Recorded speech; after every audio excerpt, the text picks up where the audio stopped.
Write more short-term disability insurance today using this strategy.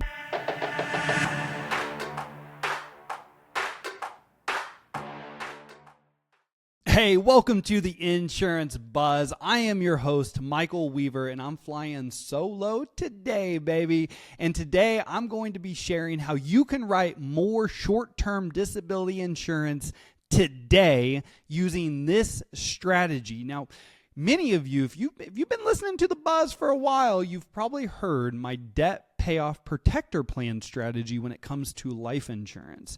And this is a very similar conversation, just a little bit different verbiage, all right? So if you want to start writing more short-term disability insurance today, take this, utilize it in your next conversation, and you will see results from it. So when I say it's very similar, what I mean by this is instead of debt payoff protector strategy or plan, it's called a debt payment protector strategy or plan, right? So debt payment protector, not debt payoff, debt payment protector plan. So the next time that you're talking to someone that owns a house, they rent, they have a car loan, it doesn't matter. Bring up this in conversation. So this is exactly how it's going to go, all right? This is the exact word track. Hey, John, before I let you off the phone, I don't see any notes on file regarding your debt payment protector plan. What I mean by that, John, is I know that you have the mortgage on the house. I know you have a few loans on the car or on the cars, and I was just wondering what you currently have in place as far as a debt payment protector plan in the event that you got hurt and you couldn't work for an extended amount of time. Let's just say you got hurt outside of work and you couldn't work for 9 months.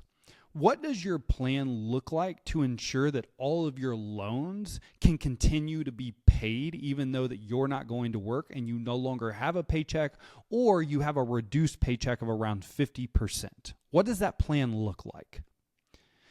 When you use this, the most common response that you're going to receive is, well, Michael, I don't have anything like that. Or, Michael, I've got some disability through work. Or, Michael, what are you talking about? I didn't even know anything out there was like that. They could take over payments.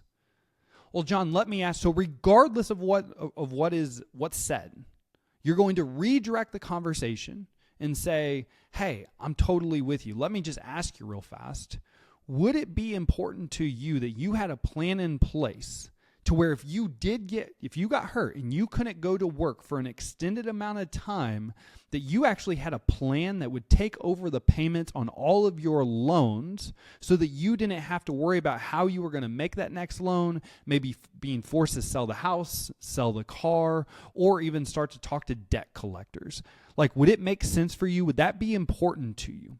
So we're going for a yes here. We're going to qualify the lead here, because if they say no, again, it is of my opinion that it is not your job to convince someone that they need protection. It is not your job to try and talk to someone about, hey, well, this is really important and this. No, your job is just to ask the questions to figure out what's important to the customer. And if they are interested, if they respond with yes, I want you to simply respond with, and this is how you should be responding in a lot of your sales conversations, but hey, tell me more about that. Tell me more about that. Why would it be important to you to have a plan in place that in the event you did get injured and you couldn't go to work for 9 to 12 months, that you had a plan that took over all of your debt payments so you didn't have to worry about paying those? Why would it be important to you? So tell me more. Why would it be important to you, right? And this is where we're going to get them emotionally involved in the conversation. Remember, people buy off of emotion. They don't buy off of logic. Your conversation is all emotional until the close. The close is logical, but everything in the conversation is emotional. And so this is what's going to actually tie them into their emotions, because you are actually making them vocalize. You're making them verbalize why it would be important to them. And then you could also, after they start to tell you why it's important to them, well, hey, in the event that something happened and you didn't have a plan in place, what would your current situation look like? How would that negatively affect you if you couldn't go to work for 9 months and you didn't have a plan in place to make sure that all of your debt payments could be paid? What would that look like in your situation? So now you're making them vocalize what they would not want to happen, the repercussion, right? The repercussion of not having a plan in place. And then a really good strategy or conversation topic is, what would you want it to look like? So this is going back to, so why would it be important to you to have a plan in place to cover all your debt payments so that you wouldn't have to worry about all the things that you just told me? So again, you're getting them tied in emotionally. You're having them actually vocalize why it would be important to them. Great, John. So roughly how much total debt do you have from a monthly payment standpoint that you would need protected? 1,000, 2,000, 3,000. What does that look like? And then you solve the problem. Great, John. Let's go ahead and take care of all that today. What we're going to be talking about today is a short-term disability insurance plan to ensure that if you got injured, all of your debt could be paid every single month until you went back to work.